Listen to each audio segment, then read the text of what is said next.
España ya tiene su propio Lucio Dupuy, una niña llamada Laia, de 2 años al momento de su muerte. Laia había sido torturada, vejada de las peores formas posibles, lesionada físicamente con más de 100 lesiones en todo su cuerpo, mojada con agua fría, centrifugada, literalmente hablando, colgada de la pared, e incluso la obligaron a devorar sus propias heces, por sin querer hacerse caca en la bañera. Laia tenía un padre y una madre. Laia estaba con su madre, su asesina, y la pareja de su madre, su asesino. Laia tenía un padre que luchó incansablemente por el bienestar de su hija Laia y de sus otros 2 hermanos, que también estuvieron todo el tiempo bajo el cuidado de estos 2 maltratadores. Su padre había sido denunciado falsamente. Su padre también había presentado en la justicia un sinfín de reclamos por la situación que vivían su hija Laia y sus otros 2 hijos. La madre de Laia y de los otros 2 niños tenía un informe que la constataba como una maltratadora de menores. La custodia finalmente fue dirigida hacia el padre. ¿Y qué pasó? ¿Cómo puede ser que haya terminado muerta a manos de su madre y su pareja, mientras su padre reclamaba incansablemente por el bienestar de su hija? Pues bien, en el medio hubo una jueza que no tuvo mejor idea que devolverle ante acta en papel la custodia a la madre. Uno se pregunta cómo algo tan atroz puede llegar a pasar. Porque recuerdo que cuando surgió el caso de Lucio Dupuy, todo el mundo, y hablo literalmente de todo el mundo, estaba absolutamente consternado por la situación que Lucio Dupuy había tenido que vivir a manos de sus 2 asesinas, su madre y la pareja de su madre. En el caso de Lucio Dupuy había una familia paterna que luchó también, como este padre, incansablemente por proteger a ese menor. Sin embargo, también, como en el caso de Laia, se interpusieron falsas denuncias contra la familia paterna a fin de alejar al menor de la única familia que buscó protegerlo. Lo mismo ocurre en el caso de Laia. Hay muchos paralelismos comunes con el caso de Lucio Dupuy, por eso creo que no me equivoco al hablar de este caso como el Lucio Dupuy de España. Cuando surgió el caso de Lucio Dupuy, en España también hubo indignación. En España también hubo consternación. En España hubo una cobertura mediática impresionante para un caso que no había tenido lugar en ese país. Porque era tan atroz, tan vehemente, tan vil el relato de lo que 2 personas fueron capaces de hacerle a un niño de 5 años. Que nadie se podía imaginar cómo durante tanto tiempo esos abusos y esos maltratos se podrían haber sostenido sin que nadie en el proceso hiciera nada para impedirlo. Otra cuestión en común con el caso de Laia y el caso de Lucio Dupuy son los chats. Tanto en un caso como en el otro se constataron chats, mensajes entre los asesinos, de absoluta complicidad, siendo perfectamente conscientes de las aberraciones que estaban haciendo. En el caso de Lucio Dupuy relataron días y días y días de todo tipo de abusos y malos tratos contra el niño. En el caso de Laia, habían fotos. Habían fotos de cómo el padre le enviaba a la madre una foto de la niña colgada en la pared, mientras que entre jejejes le ponía, eso le pasó por llorar, a lo que la madre también contestaba con risa. Y si bien la situación ya es lo suficientemente dura para que genere la indignación de absolutamente todo el mundo, salvo de las personas de las que al parecer debería generarles esa indignación y no se la generó, hay algo que no para de llamarme la atención en sí mismo, que fue el accionar de la justicia. En este caso, hubo un padre absolutamente desesperado por proteger el bienestar de sus hijos, no solo de la hija que terminó siendo asesinada, sino de los otros también. Y ese es un detalle que me olvidé de comentar. A la niña la drogaban. Con 2 años, la niña tenía cocaína y cannabis en sangre. Laia fue la única niña que fue asesinada, pero convengamos que es muy probable creer que los otros 2 niños, hijos también de este hombre, hayan sufrido por maltratos similares, con la suerte de que no llegaron a ser asesinados por ello. Como digo, lo que llama la atención es el accionar de la justicia. cómo habiendo un padre desesperado por proteger los derechos y el bienestar de sus hijos, es absolutamente vapuleado por un sistema judicial que no valora, no hablamos ya de su testimonio, que no valora las pruebas aportadas por este hombre, y ahí sí, por el mero hecho de ser hombre. Es curioso, como habiendo informes que explícitamente denuncian cómo la madre era una maltratadora, la custodia fue entregada al padre y más tarde devuelta a la madre. Pero no nos quedamos con eso, porque cuando la niña fue asesinada, el padre no recibió la custodia de los otros 2 menores. Esos 2 menores fueron a casas de acogida, teniendo un padre capaz, consciente y dispuesto a criar de sus hijos. Aún cuando la madre había asesinado a esa niña, decidieron obviar al padre del cuidado de los 2 menores que aún continuaban vivos.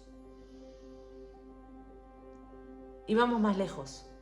Después de la muerte de esa niña, el padre tuvo que esperar 18 meses en un litigio judicial, porque aún luego de que esta mujer hubiera asesinado a sangre fría a su propia hija, la juez tuvo en cuenta su decisión de que la niña sea enterrada en un lugar diferente, del que además no iba a sufragar los gastos.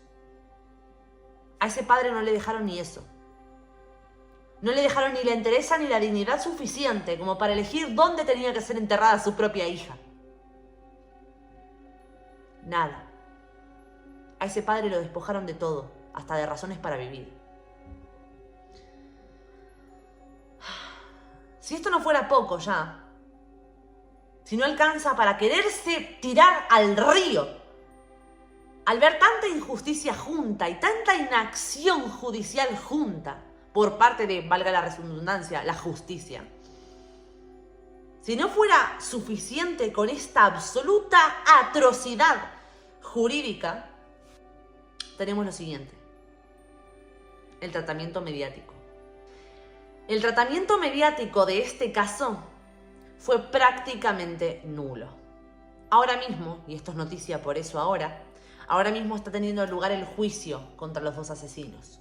Obviamente, en este juicio, la madre culpa de los abusos y de los malos tratos a su pareja, mientras que evidentemente dan versiones total y absolutamente contradictorias, y donde existen chats de WhatsApp que cercioran que en efecto la madre también estaba involucrada en los malos tratos. Pero ¿saben qué? Del tratamiento mediático de esta causa me sorprenden 2 cosas. Por un lado, la poca cobertura que está recibiendo este caso con lo atroz que es el relato. No puedo entender, estando en la fecha en la que estamos, cómo un pico de Rubiales contra Jenny Hermoso resulta ser más indignante, más urgente y por supuesto más morboso que el asesinato de una niña de 2 años con tantas torturas de por medio a manos de una madre a la que le habían dado la custodia luego de dársela al único padre que intentó protegerla. Y esto me lleva a lo siguiente. Es algo que, una conclusión a la que llegamos hoy en La Vida Posmoderna, que de hecho si quieren saber más detalles de este caso les sugiero ir a ver el último programa de La Vida Posmoderna, el programa 123, y me consta que también mi compañero experto en igualdad va a subir un fragmento de esta misma noticia con todos los detalles. Pero esta es la conclusión a la que llegamos. Porque se ha observado en España como la ministra de Igualdad, Irene Montero, trataba abiertamente y públicamente a Rafael Marcos, el padre del hijo de María Sevilla, una famosa secuestradora y maltratadora infantil española, de maltratador, sin siquiera haber sido condenado. Es más, no es que no fuera condenado en ese momento, es que nunca fue condenado por ningún delito, a diferencia de María Sevilla, la madre de ese niño, que sí fue condenada y más tarde indultada por el gobierno. Para quienes no conozcan esta historia, María Sevilla secuestró a su propio hijo y lo apartó de su padre luego de varias denuncias falsas contra él y luego de asegurar que lo hizo para proteger a su hijo, que ella era una madre protectora, que lo único que buscaba era proteger a su hijo de la violencia que ejercía su padre. Recordemos, la ministra de Igualdad acusó a Rafael Marcos, el padre de ese niño, de maltratador, sin tener ninguna sentencia que lo condene como tal. Hubo un revuelo inmenso en todos y cada uno de estos casos, en el caso de María Sevilla, en el caso de Juana Rivas, que es otro muy similar, e incluso en el caso de Verónica Saldaña, donde estamos viendo una situación muy similar de secuestro parental, con la diferencia encima de que esta mujer previamente había cometido otro tipo de delitos. Estas mujeres que raptan, maltratan y secuestran a sus propios hijos siempre lo hacen con el beneplácito y la complicidad del gobierno español. Yo me pregunto, ¿qué hubiera pasado si hubiéramos invertido los roles de esta situación? Lo mismo nos preguntamos hoy en el programa. Imagínense, por un segundo, que un hombre, que un padre, mata a su hija de 2 años junto con su nueva pareja, mientras que la madre lleva años luchando por recuperar la custodia de sus hijos. Imaginemos que la justicia le otorga la custodia a la madre y aún habiendo un informe que declara al padre como un maltratador comprobado, le retiran la custodia a esa madre para dársela al maltratador. Imaginen que esa mujer lucha incansablemente por el bienestar de sus hijos, anticipándose a que alguna aberración, que alguna puta barbaridad podía suceder. Imagínense que más tarde ese padre la mata junto con su nueva pareja. Desde luego tendríamos comentarios de todo tipo, coberturas continuas en medios de comunicación, en todos los medios de comunicación. Se alargaría por días, por semanas, por meses. Se harían peticiones en change.org para conseguir cosas directamente inconseguibles, cosas directamente inconstitucionales contra el acusado hombre. Nos hubiéramos encontrado con todas las activistas feministas del país señalando semejante aberración, algo parecido a lo que sucedió con el caso de Ana y Olivia, que fueron secuestradas y más tarde asesinadas por su padre. Por supuesto tendríamos las declaraciones de la ministra de Igualdad, de la secretaria de Estado de Igualdad, de la ministra de Asuntos Sociales y Agenda 2030, de Yolanda Díaz, de Elizabeth Dual, de Pedro Sánchez, de Pablo Iglesias, ¿por qué no? Y de todas y cada uno de los agentes del gobierno estarían condenando una situación como esa, como sucede cada vez que un crimen de este tipo de características lo vive una mujer o su hijo. Es más, la ley de infancia, la ley de protección de infancia, también conocida como ley Rhodes, que se aprobó en España en el año 2021, reconoce la violencia vicaria. La violencia vicaria, yo esto lo expliqué varias veces, pero la violencia vicaria, según el feminismo, es una cosa muy distinta a lo que es la violencia vicaria realmente. La violencia vicaria empezó a nombrarse en los años 90 dentro de la comunidad de la psicología. Y de hecho vicario solo significa a través de. Puede existir el aprendizaje vicario, que es cuando vemos a alguien realizar un acto y aprendemos a realizarlo en base a observarlo. Por tanto, la violencia vicaria es solo aquella violencia que se da por interpósita persona. Es decir, si yo insulto a mi abuela para hacerle daño a mi mamá, estoy cometiendo violencia vicaria. Si yo hago daño a un hijo para hacer sufrir al otro progenitor, estoy cometiendo violencia vicaria. Sin embargo, una psicóloga forense feminista en el año 2012 decidió resignificar el término y dotarlo de un componente de género.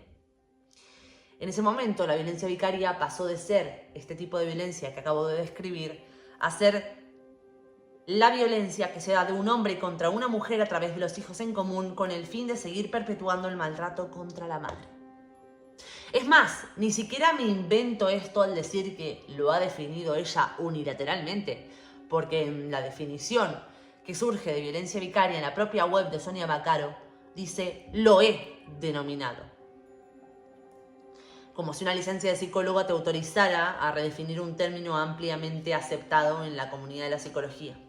¿Pero por qué explico todo esto? Porque estoy absolutamente convencida de que si esto hubiera cometido, si este terrible delito lo hubiera cometido un hombre, y fuera la madre la que luchó incansablemente por recuperar la custodia de su hija antes de que fuera asesinada por el padre, estaríamos hablando de violencia vicaria. Todo el mundo estaría catalogando este crimen como un crimen de violencia vicaria. Y de hecho así también se lo juzgaría. Sin embargo, la ley de infancia no contempla que la violencia vicaria la puedan cometer mujeres y por tanto, de esta manera, se desprotege a la mitad de los niños que pueden sufrir este tipo de aberraciones. Entre ellos, Laia. Entonces, sumarizando todo lo que vimos, tenemos una muerte tan atroz y tan cruenta como la que le dieron a Lucio Dupuy. Tenemos una muerte de estas características que se conoce de forma posterior a la muerte de Lucio Dupuy. Caso que había logrado consternar a toda España.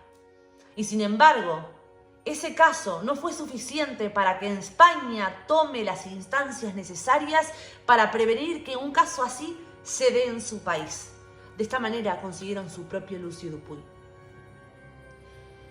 Posteriormente nos encontramos con un sistema judicial feminista, y esto me recuerda a las palabras de Irene Montero en el Colegio de Abogados de Madrid, diciendo que hacía falta una justicia feminista.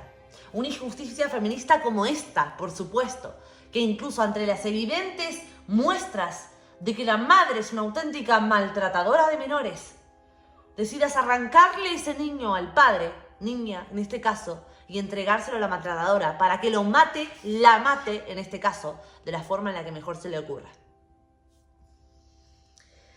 No solo tenemos una justicia feminista, sino que tenemos pauta publicitaria feminista, subvenciones feministas.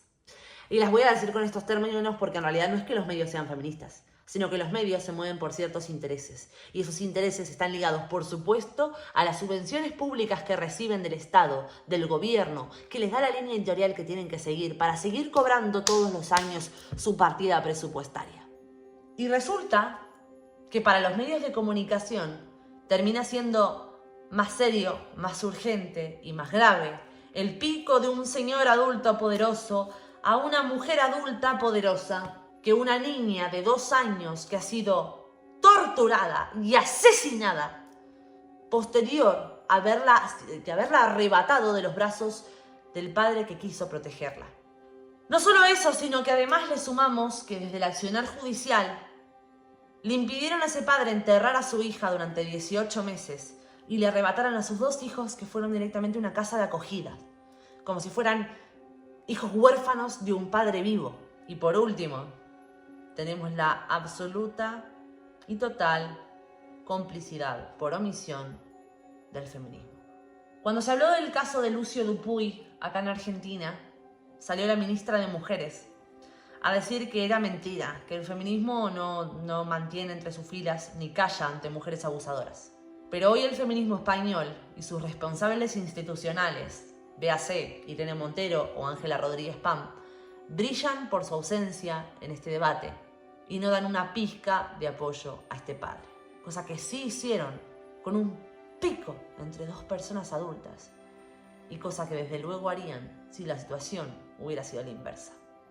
El feminismo, chicos, mata.